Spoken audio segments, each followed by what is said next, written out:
Is Bitcoin the currency of the future, or is it the payment system they're developing? Bingo, it's the payment system. It's the blockchain encryption, and they're interesting things. I think Bitcoin, or the really blockchain encryption that's behind it, has a greater ability to bring more of the world's population out of poverty than anything we've seen in... Well, for one thing, it's a cheap payment system. For one thing, it's a cheap payment system, but it's more important than that. It's more important than that. Blockchain cryptography is all about digital transfer of ownership in a completely transparent and public way. Okay, I don't want to go into any of the math and the complexity behind it, but think of what that means.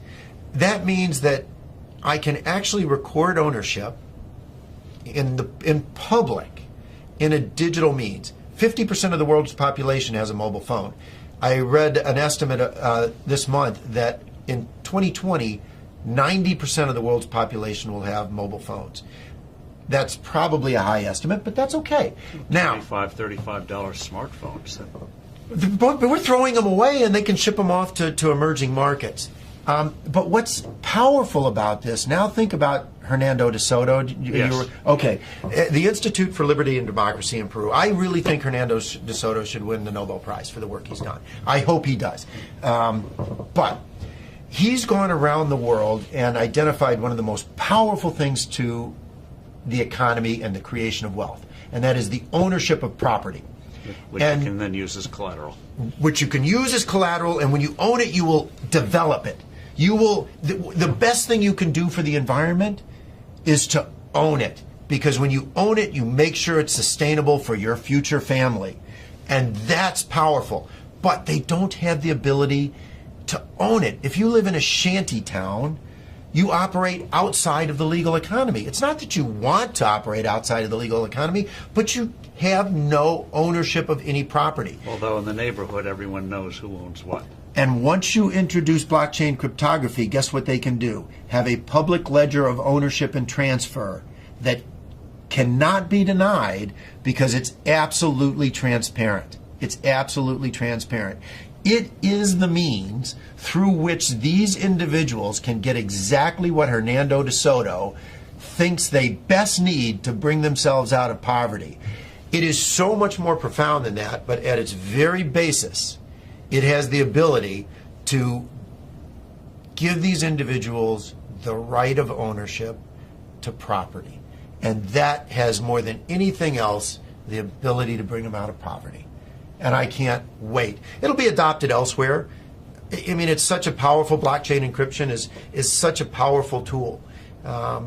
It'll be used by banks. It'll be used by credit card companies. It will become a standard. But what's more interesting is what it can do to poverty around the world, to eliminate poverty. But also, what does that mean, that technology mean for credit card companies and the whole payment system, crazy gobbledygook payment system we have today? Very expensive. Doesn't that blow it away? I hope so. I hope so. I mean, think about it. When there was one manufacturer of phones in the U.S., the U.S. government, what did we have? This big clunky rotary thing that sat on desks. Now, what do we have? Cell phones of all flavors, sizes. I can sit in Africa and on my cell phone take courses at MIT because they're public record. It's absolutely astounding what happens when you can actually innovate around the world and compete. And what is happening is blockchain cryptography, forget Bitcoin, creates a competitive technology, a competitive innovation that these credit card companies will have to adopt. The ones that adopt it first will bring their cost base down. And importantly, if you think about a retail store, and I have this with my kids. My kids are off in college, and they go to a retail store, they use their credit card. And the credit card company... Costs the retailer $3 to $6. Right, because they reject the... Well, first the fee is high, and then they reject the transaction. Because why is this card suddenly showing up in some city, some place where I don't live? So it gets cut off. Well, with blockchain cryptography, the buyer and the seller automatically trust each other over an untrusted network. That's what's so powerful about it. A blockchain-based transaction is verified within 10 minutes.